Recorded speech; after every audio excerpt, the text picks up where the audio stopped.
नमस्कार दोस्तों, स्वागत है आपका आपके channel one nation one exam पर। तो दोस्तों हम लोग इस वीडियो में यूपी डीएलएड सेकेंड सेमेस्टर का विज्ञान का जो ऑब्जेक्टिव पार्ट आता है उसे देखेंगे। दोस्तों ये 5 नंबर के प्रश्न आपसे पूछे जाते हैं। इस वीडियो में आज तक पूछे गए सभी प्रश्नों को शामिल किया गया है। साथ ही साथ वह प्रश्न भी हैं जो आपसे इस वर्ष पूछा जा सकता है। तो वीडियो एंड तक अवश्य देखें, ठीक है दोस्तों। साथ ही साथ अगर चैनल पर पहली बार आए हैं तो चैनल को सब्सक्राइब करने के साथ बेल आइकन पर क्लिक कर दें। इसके अलावा आप सेकेंड सेमेस्टर का प्लेलिस्ट डिस्क्रिप्शन में जाकर लिंक द्वारा चेकआउट कर सकते हैं। साथ ही साथ अगर आपको यह पीडीएफ चाहिए तो भी आपको डिस्क्रिप्शन में लिंक मिल जाएगा। अब हम इस वीडियो को शुरू करते हैं। तो दोस्तों जो आपका पहला प्रश्न है वह है, अम्ल वे पदार्थ हैं जो जलीय विलयन में हाइड्रोनियम आयन बनाते हैं, यानी ऑप्शन ए सही हो जाएगा।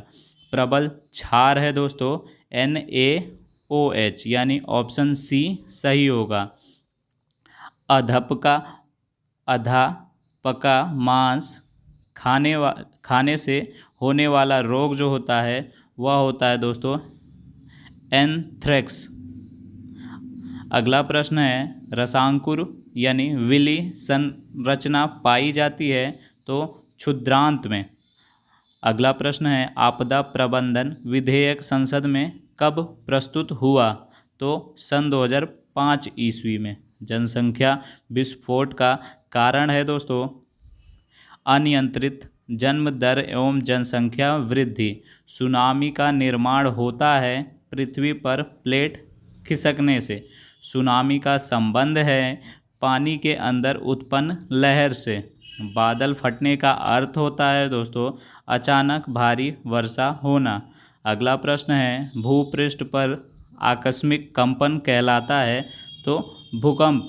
अगला प्रश्न है, चक्रवात का आकार होता है तो दोस्तों अंडाकार आकार होता है। अगला प्रश्न है, किस ग्रह को वर्ष 2006 में ग्रह की श्रेणी से हटा दिया गया? तो प्लेटो को। द्वितीय प्रकार के उत्तोलक का उदाहरण है बोतल खोलने वाला यंत्र। अम्ल व क्षारों की प्रबलता निर्भर करती है दोस्तों आयन की मात्रा पर। अगला प्रश्न है, प्रबल अम्ल या क्षार वह है जो जल में अधिक आयनित हो, यानी ऑप्शन सी जो है इसका सही होगा। अगला प्रश्न देखते हैं, इलेक्ट्रॉन दाता तथा इलेक्ट्रॉन ग्राही पदार्थों के मध्य उप सहसंयोजक बंध बनाने की प्रक्रिया कहलाती है दोस्तों आयनन। अगला प्रश्न है, उदासीनीकरण क्रिया में लवण व जल बनते हैं, ऑप्शन डी। जिन अम्लों में ऑक्सीजन तथा सल्फर नहीं होते हैं वे कहलाते हैं हाइड्रेसिड। अगला प्रश्न है, जिन लवणों के जलीय विलयन एक ही प्रकार के धायन व एक ही प्रकार के ऋणायन देते हैं वह कहलाते हैं सामान्य लवण। अगला प्रश्न है, एसिटिक अम्ल की क्षारकता होती है तो दोस्तों 1। अगला प्रश्न है, निम्नलिखित में से जल प्रदूषण का कारण है वाहित मल। अगला प्रश्न है, वायु प्रदूषण के कारण है तो दोस्तों कूड़े का जलना, मोटर वाहनों का धुआं, आग लगना, ये सभी हैं तो ऑप्शन डी सही हो जाएगा। निम्नलिखित में से कौन सी मानवकृत आपदा नहीं है? तो दोस्तों उत्तर होगा भूकंप। अगला प्रश्न है, निम्नलिखित में से भौतिक परिवर्तन है तो दोस्तों वह है बल्ब का जलना। नींबू में पाए जाने वाला अम्ल है दोस्तों साइट्रिक अम्ल। अगला प्रश्न है, विटामिन डी का सबसे सस्ता प्राकृतिक स्रोत है दोस्तों सूर्य की रोशनी या धूप। सरौता में आलंब होता है दोस्तों किनारे पर। घड़ी को चाबी देने में संग्रहण करते हैं गतिज ऊर्जा। अगला प्रश्न है, एलिसा परीक्षण किया जाता है दोस्तों एड्स में। अगला प्रश्न है, नाइट्रोजन अणु में होता है तो त्रिक सह संयोजी बंध। अगला प्रश्न है किसी तत्व का परमाणु क्रमांक 15 तथा द्रव्यमान संख्या 40 है। तत्व के परमाणु के नाभिक में न्यूट्रॉनों की संख्या होगी कितनी? 25।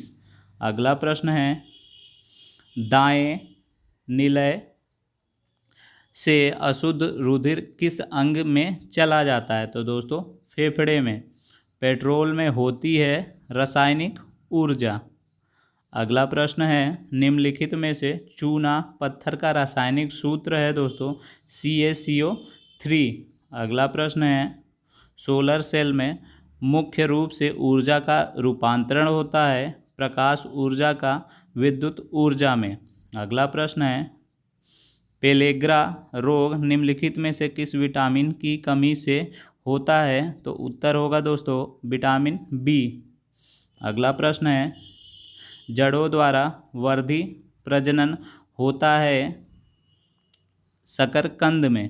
अगला प्रश्न है वह उत्तोलक जिसमें आलंब एवं आयाम के मध्य भार है। तो दोस्तों इसका उत्तर टॉली हो जाएगा। अगला प्रश्न है 39 विद्युत ऊर्जा को यांत्रिक ऊर्जा में परिवर्तित करता है।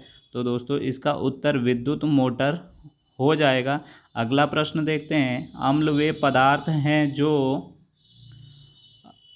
पदार्थ हैं जो जलीय विलयन में हाइड्रोनियम आयन बनाते हैं, यानी ऑप्शन बी सही हो जाएगा।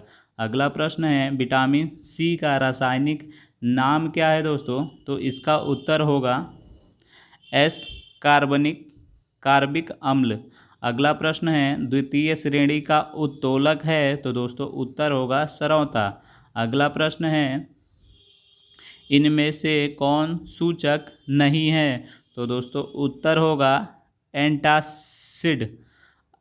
अगला प्रश्न है कंपोस्ट खाद बनाई जाती है तो गोबर से और कूड़ा कचरा से, यानी ऑप्शन सी सही होगा दोनों से। अगला प्रश्न है नाइट्रोजन उर्वरक से पौधे बढ़ते हैं तो अति शीघ्र से। कीटनाशक दवाओं के प्रयोग से वृद्धि होती है दोस्तों रोगाणु प्रतिरोध में। खरीफ की फसल है धान। अगला प्रश्न देखते हैं 48 हैरो खेत से निकालने के काम आता है खरपतवार।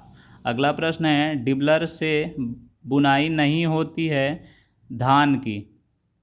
अगला प्रश्न है सिंचाई की कटाऊ पानी विधि है अपलावन या प्रवाह विधि।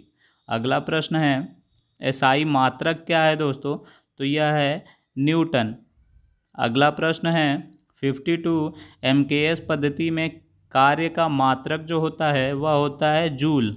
अगला प्रश्न है किसी वस्तु की में गति के कारण कार्य करने की क्षमता को कहते हैं। तो दोस्तों उसे गतिज ऊर्जा कहते हैं। यांत्रिक लाभ जो होता है वह लोड अपॉन एफर्ट यानी W/F होता है।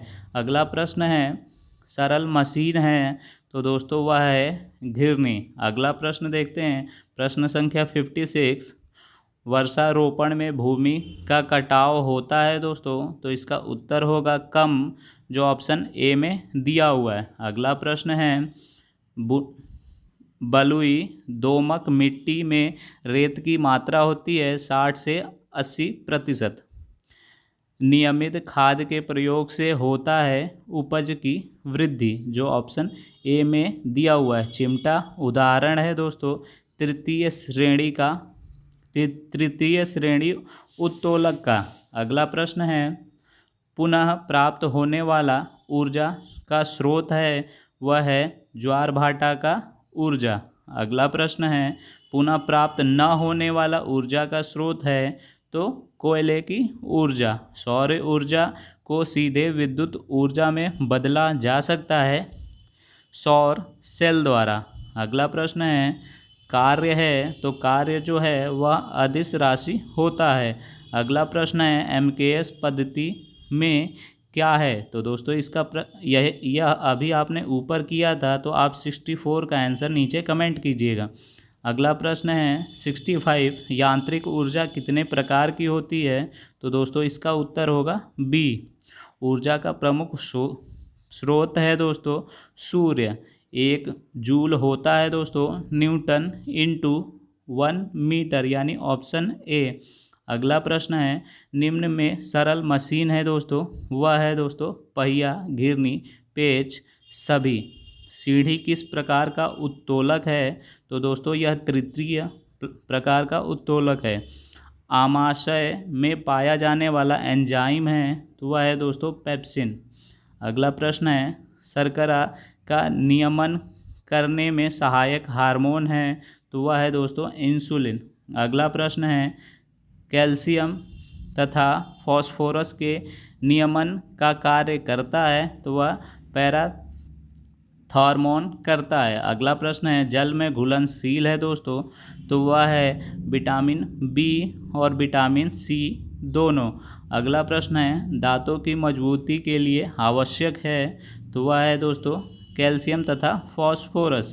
पैकेट का दूध संरक्षित किया जाता है पाश्चुरीकरण द्वारा। अगला प्रश्न है परमाणु का समस्त द्रव्यमान निहित होता है दोस्तों प्रोटॉन तथा न्यूट्रॉन में, ऑप्शन सी। अगला प्रश्न है किसी तत्व का परमाणु क्रमांक बराबर होता है उसके परमाणु स्थिति में प्रोटॉनों की संख्या के, यानी ऑप्शन बी। परमाणु के नाभिक में स्थित होते हैं प्रोटॉन तथा न्यूट्रॉन। निष्क्रिय गैस का इलेक्ट्रॉनिक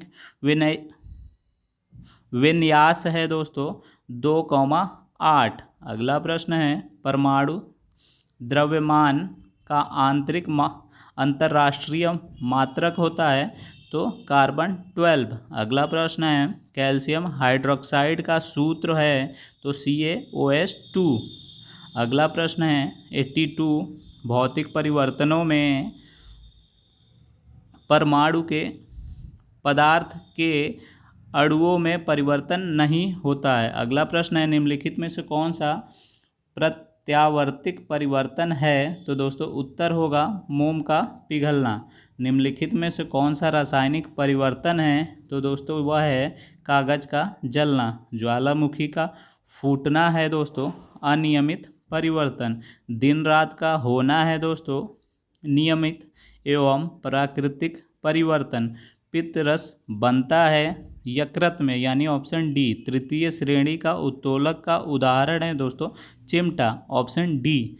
प्रकाश संश्लेषण की क्रिया में कौन सी गैस निकलती है? तो दोस्तों O2, जो ऑप्शन बी में दिया हुआ है। अगला प्रश्न है एक तत्व के समस्थानिक में होते हैं, तो दोस्तों परमाणु संख्या समान लेकिन द्रव्यमान संख्या भिन्न।